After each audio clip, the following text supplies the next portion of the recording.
All those moments will be lost in time. Like tears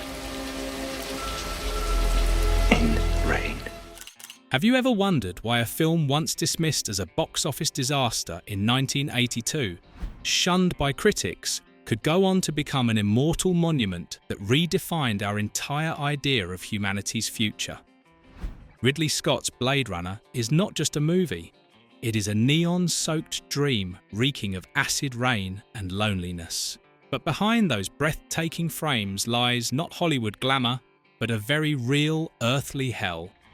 A place where the passionate kisses on screen were born from bitter hatred between the two lead actors.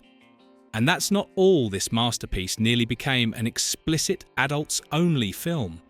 Even worse, the set was plagued by bloody accidents and an economic curse that caused powerful financial empires to collapse. Let's peel back 20 shocking truths you may never have heard about the greatest cyberpunk masterpiece of all time. 20. Tears in Rain and the Wings That Freed a Soul. I've seen things you people wouldn't believe. I still remember the feeling the first time I saw Roy Batty sitting there beneath the torrential rain of Los Angeles, his mechanical body slowly shutting down. It was one of those moments when time itself seemed to freeze on the screen. Yet few people know that the legendary monologue that followed was never part of the original Hollywood screenplay. The night before filming, Rutger Hauer sat alone under dim lights, crossed out nearly all of the scripted dialogue, and wrote the words that would later become sacred scripture for science fiction cinema. When he delivered in that raspy voice, all those moments will be lost in time like tears in rain. The entire set fell silent. The line "Tears in Rain" was pure improvisation, an act of poetic transcendence that even Ridley Scott found himself stunned into silence by. After that farewell, Roy Batty collapses, and a pure white dove bursts from his blood-stained hands, soaring into the dark grey sky. This image is not merely a beautiful shot, it is a symbol of a soul finally set free. Roy's short 4-year life was filled with slaughter and rage, but in his final moments, when he chose mercy, saved his enemy, and calmly accepted death, Roy Batty transcended the limits of a machine. It was a moment of pure remembrance where the actor truly lived and died with the character transforming a cut-down piece of dialogue into the greatest cinematic farewell of all time. 19. The Hate Fuck. Intimacy born of hatred.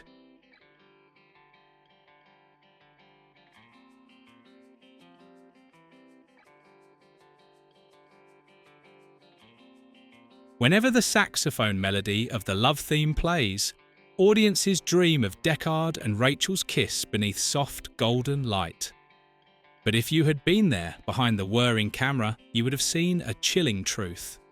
Harrison Ford and Sean Young felt absolutely nothing for each other.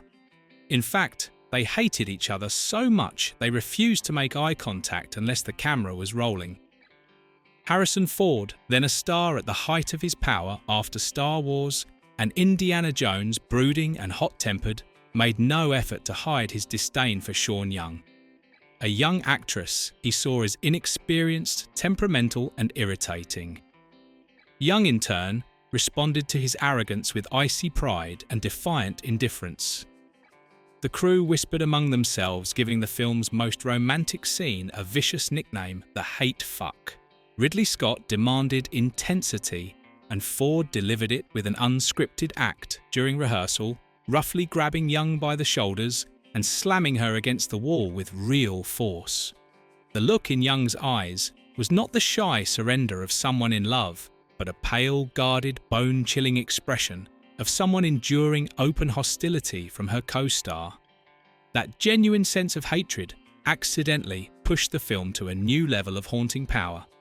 It became a desperate collision of two trapped souls, turning that kiss into one of the loneliest moments in cinema history. 18. A horrific injury behind the veil of mist. If you revisit the moment when Daryl Hannah as the replicant Pris flees through rain-soaked streets, you'll witness a terrifying scene. Pris runs in panic and crashes straight into a car windshield. To those who were present that night, the sound of shattering glass was not the pleasant effect of movie props, but the sound of a real tragedy. According to the script, the windshield was supposed to be safety glass, designed to shatter easily without causing injury. But amid the chaos of a long night shoot, a fatal mistake occurred. The glass was real. When Daryl Hannah slammed into it with full momentum, the windshield did not crumble. It drove straight into her elbow. Her elbow bone shattered into 8 different pieces. Most shocking of all, Hannah did not scream or stop. She endured the excruciating pain and continued acting until the director finally called cut. That horrific scar remains on her arm to this day, and what you see on screen is the exact moment when real blood and bone were sacrificed for a level of realism that is genuinely unsettling. 17. The dark draft of an adult film. Imagine a version of Blade Runner that was not only bleak, but so raw and explicit it could have been branded as pornography. In the dusty early drafts buried in the studio archives, the story of the replicants carried none of the distant philosophical aura of the final film. Originally, the writers wanted to emphasize a far more brutal truth about why these androids were created. They were slaves meant to satisfy human desires.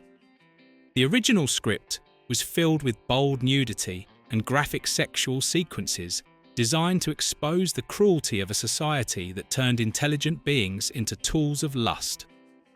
Ridley Scott's intention at the time was to deliver a cultural shock, forcing audiences to shudder at the moral decay of the future. Yet under pressure from investors and fears that the film would be barred from mainstream theatres, those sensitive elements were heavily toned down. Even so, if you look closely into Pris's hollow stare or Rachel's quiet resignation, you can still glimpse the shadow of that darker draft, a world where human or machine bodies alike were nothing more than commodities. 16. The T-shirt. War, yes, Governor my arse. For the Warner Brothers crew of 1981 that summer was not only scorching from studio lights, but from clashing egos as well. Ridley Scott, a quintessential Englishman with a militaristic style, made many American technicians feel belittled.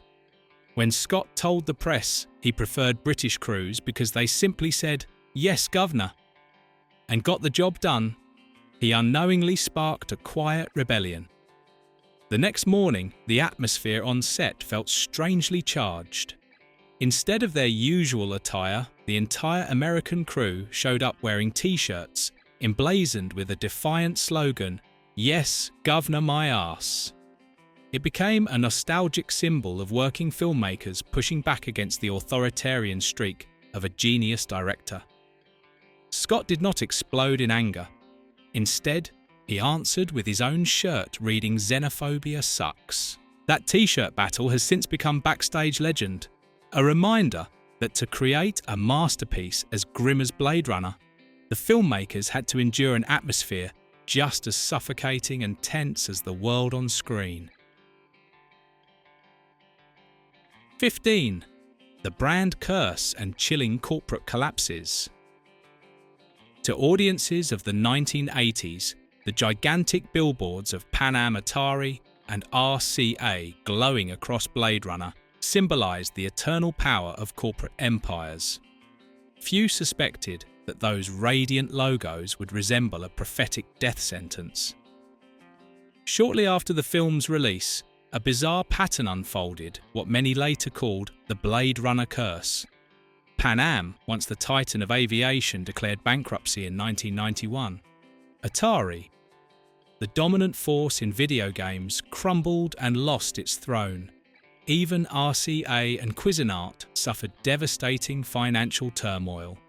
There is something both nostalgic and bitter in the realization that the brands Ridley Scott chose to represent the future ultimately vanished in the real flow of time. Leaving behind an unsettling question was some invisible force causing these symbols to fade away like tears in rain. 14. The stench of reality, real cockroaches and real snakes. In a cyberpunk universe, everything must look worn and rotten. But on the Blade Runner set, that decay was not only visual, it was olfactory. To build his ruined world, Ridley Scott rejected stuffed animals and cheap effects.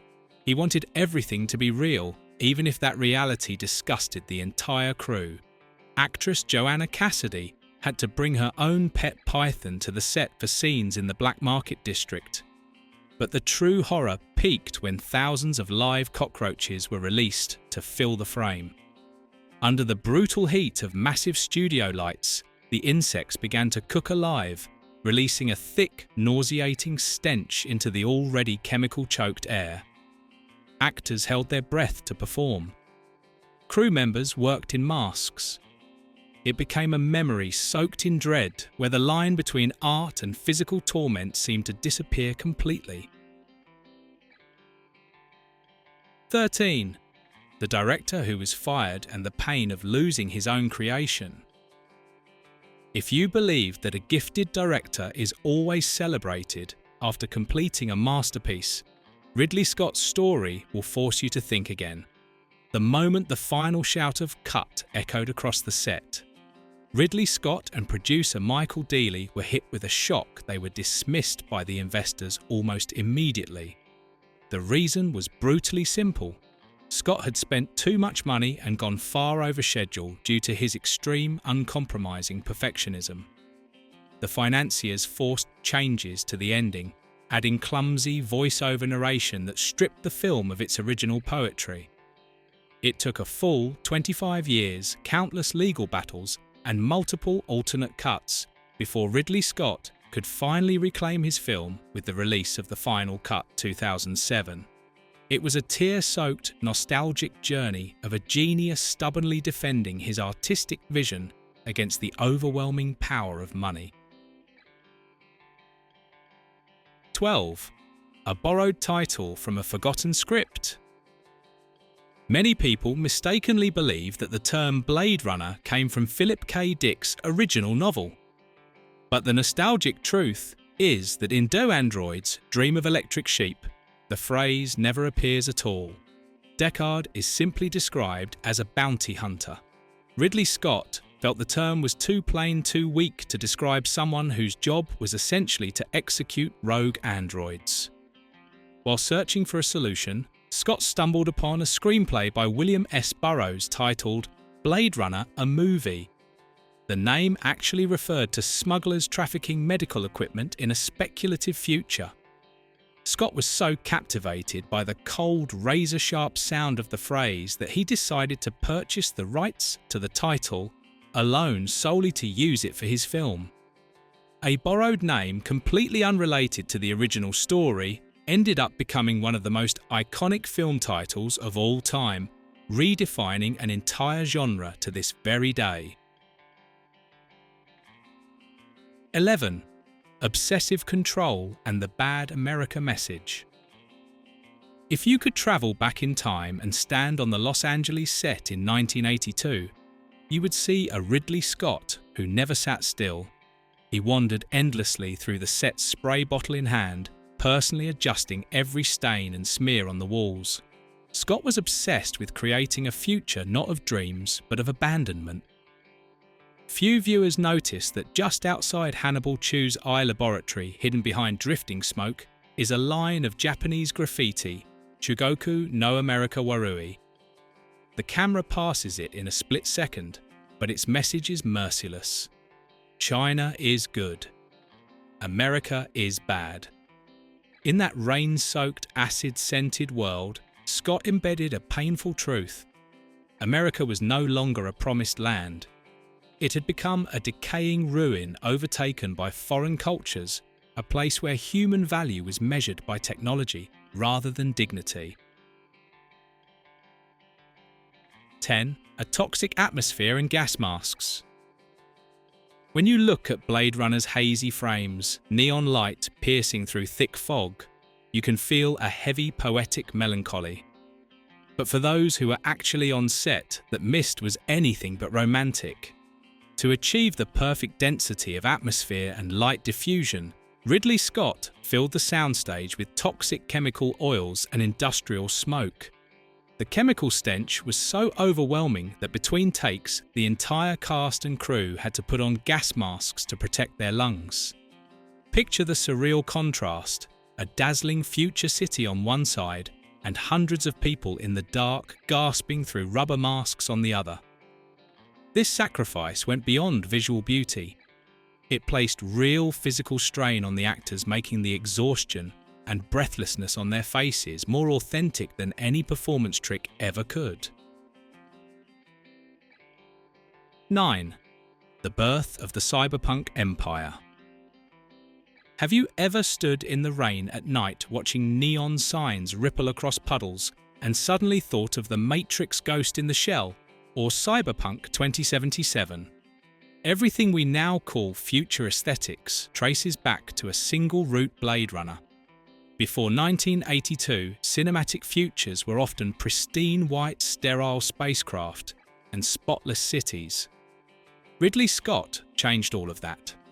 He created a nostalgic vision of a used future, a world where high technology coexists with decay, where endless rain washes over lonely souls trapped in overcrowded cities. This film became the sacred text laying the foundation for every towering billboard and shadowy alley that has defined cyberpunk cinema for 4 decades. Without Blade Runner, our dream of a digital future would be nothing more than lifeless geometric shapes, cold, clean, and utterly soulless. 8. The hell of night shoots and artificial rain. If you ever wondered why Rick Deckard always looks on the verge of collapse, it's because Harrison Ford truly was.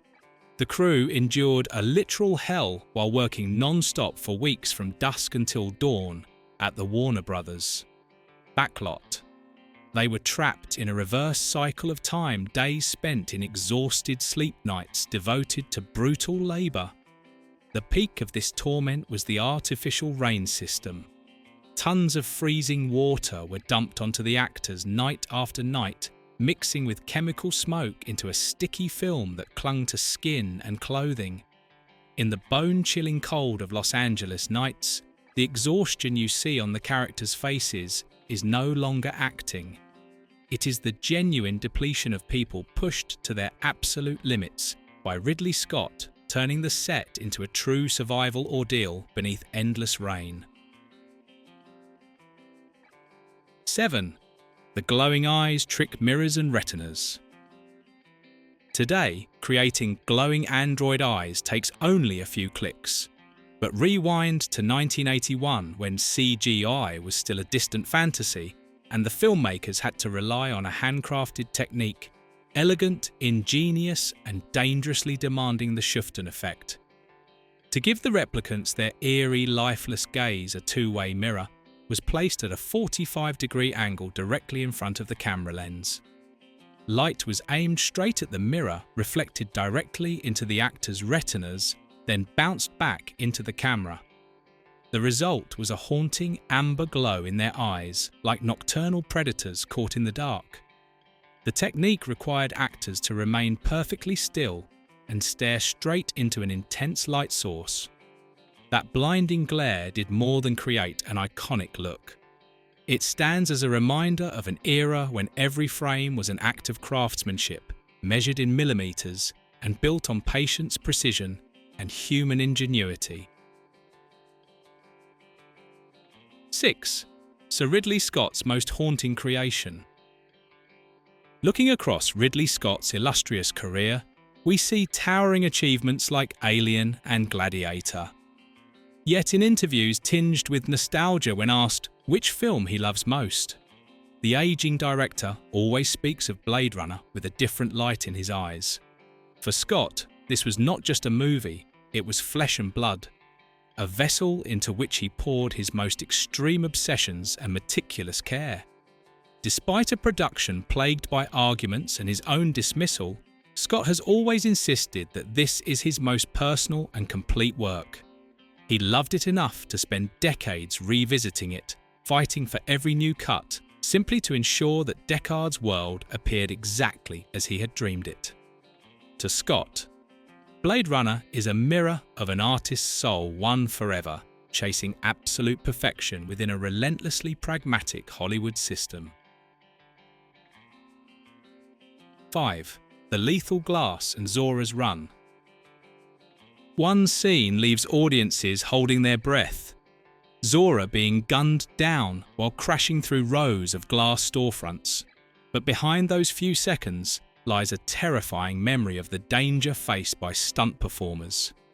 At the time, there were no wire removal tricks or perfectly safe breakaway glass. Joanna Cassidy's stunt double had to hurl herself through real glass with small explosive charges strapped directly to her body to simulate bullet impacts. Imagine the tension on set: a split-second timing error, a shard flying the wrong way, and catastrophe would strike instantly. Joanna Cassidy later recalled how furious and frightened she was witnessing the stunt performer risk her life under such brutal conditions. The spine-chilling realism you see on screen, the pain etched on the face, the vicious crack of shattering glass is the result of a silent gamble with death by filmmakers whose names rarely appear in the spotlight. 4. Vangelis's imprisoned musical masterpiece. Whenever nostalgia for Blade Runner resurfaces, the synthesizer score by Vangelis returns like a whisper from the future. Vangelis didn't merely compose music, he used sound to paint the loneliness of artificial beings. The result was a revolutionary score that completely reshaped how electronic music could function in cinema. Yet there is a deeply regretful truth behind it.